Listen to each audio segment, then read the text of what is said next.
Приветствую вас на моем канале, и в этом видео я расскажу вам про такое глобальное событие, как Вечный Город в мобильной игре Top War. Данный видеоролик будет разделен на две части.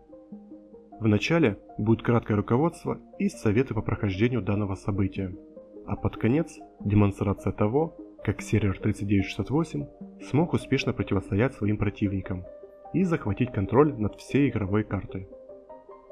Итак, начнем. Первое, на что важно обратить внимание, это на то, что данное событие является регулярным, которое происходит один или два раза в год, в зависимости от возраста сервера и общего расписания событий, которые составляют сами разработчики игры. У данного мероприятия есть аналоги, такие как ТА и ТА-2, которые доступны только молодым серверам, чей возраст не превышает 200 дней. И отличаются они в основном незначительными изменениями в локальной карте. И главной причиной, по которой многим игрокам нравится играть в EEL, это достаточно приятные награды, которые можно получить по завершению данного события, если, конечно, вы активно играли или ваш альянс завоевал призовое место. Именно поэтому опытные командиры готовятся к этому мероприятию заранее, собирая в своем инвентаре необходимые ресурсы, которые помогут заполучить больше ценных наград. Банки с энергией, юниты, ускорение скорости обучения и ремонта. Событие начинается с того, что разработчики определяют количество серверов, которые будут в нем участвовать. После чего происходит жеребьевка, по результату которой участники разделяются на группы, по 8 серверов в каждой группе.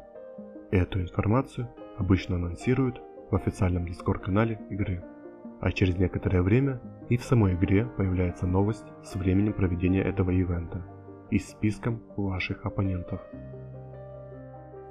Первый этап Вечного Города – это 3 дня предварительной экспедиции. Все участники остаются на своих серверах и каждый день выполняют особые задания, за выполнение которых начисляются очки. Сервер, набравший больше всех очков за эти дни, получает приятный бонус в виде дополнительного процента к скорости сбора ресурсов на протяжении всего события. А самые активные вкладчики – небольшой утешительный приз в виде оранжевых фрагментов. Как по мне, индивидуальная награда не стоит того, чтобы тратить на это много своих ресурсов. Поэтому рейтинг в предварительной экспедиции чаще всего действительно является правдоподобным показателем активности сервера. Чем больше живых игроков на сервере, тем больше будет показатель набранных очков. После предварительной экспедиции всем игрокам предоставляется доступ к локальной карте Вечного Города, где и будет происходить основная часть события. Обратите внимание, что возможность оказаться на игровой карте появляется за 2 часа до рестарта сервера. Я надеюсь, что многие игроки уже знакомы с игровым временем сервера, которое можно увидеть здесь. На территории Вечного Города каждому серверу выделяется отдельная стартовая зона, из которой и начинают свой путь игроки.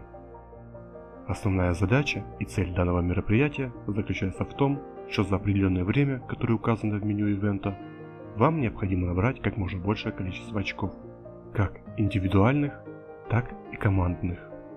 По завершению события определяется рейтинг победителей, и в зависимости от занятого места вы и получаете награду в виде монет, печатей или жетонов, которые можно будет потом обменять в специализированном магазине на качественные награды.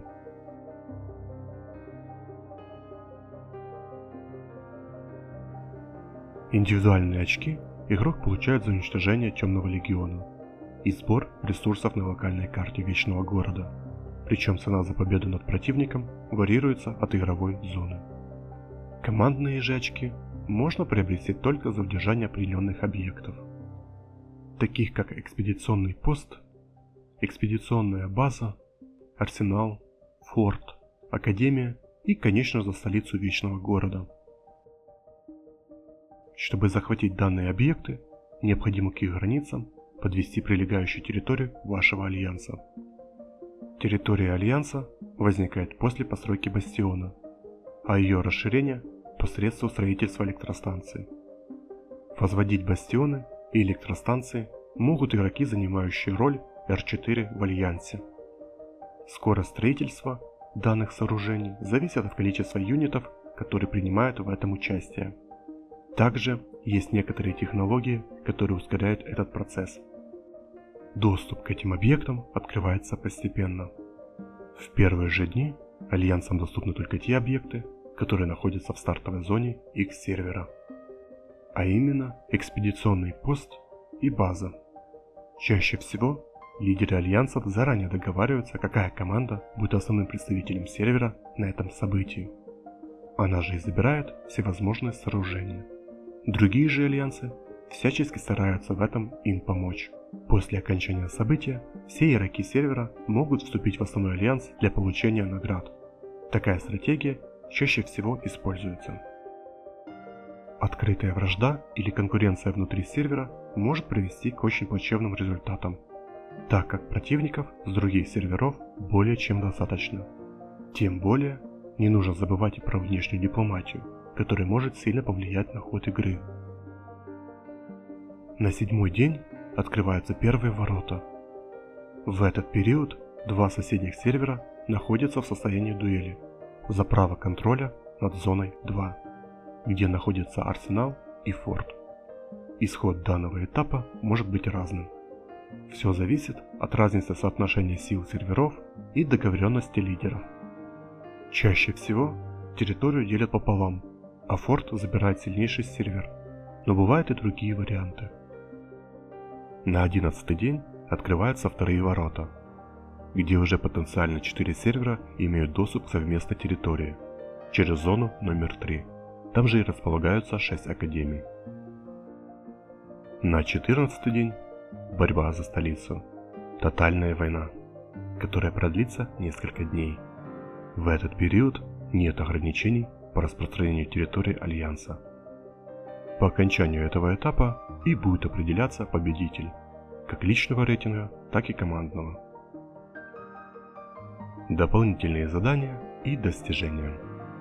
На протяжении всего события, помимо расширения территории Альянса, перед игроками еще представлены дополнительные задачи, за выполнение которых можно получить как ценные награды, так и усилить свою команду, улучшая атрибуты определенных технологий. И начиная с 6-го дня на локальной карте появляется возможность атаковать древние руины, а также сопровождать добытый из нее груз до экспедиционной базы.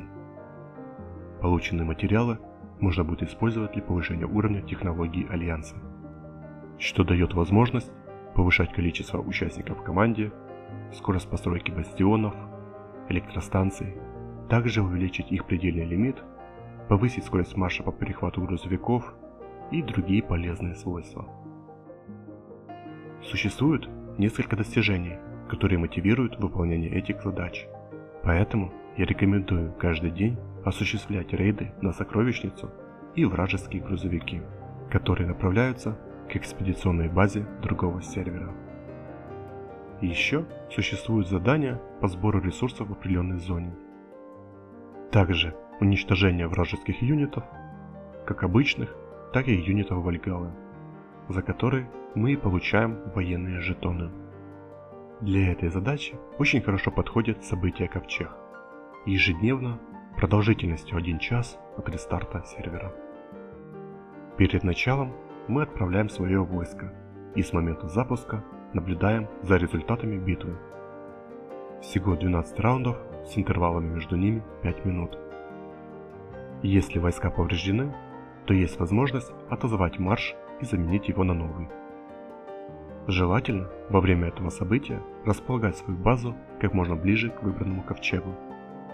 Полученные военные жетоны можно сразу обменивать в специализированном магазине, ассортимент которого обновляется каждую неделю. Еще можно обратить внимание на ежедневные задания, за выполнение которых вы отдельно повышаете очки рейтинга экспедиции. В конце события этот рейтинг также приносит свои призы. Также на стартовой площадке каждого сервера возле экспедиционной базы находится мировой босс. Атаковать его нужно 5 раз в день. И последнее, что можно добавить по данному событию, Это про индивидуальные технологии вашего командира. Повышаются они за счет рун, которые вы приобретаете после победы над Темным Легионом. Изучать их нужно как можно скорее, так как они добавляют хороший буст вашему персонажу. Это краткое объяснение основных правил данного события. И теперь мы плавно переходим к демонстрации.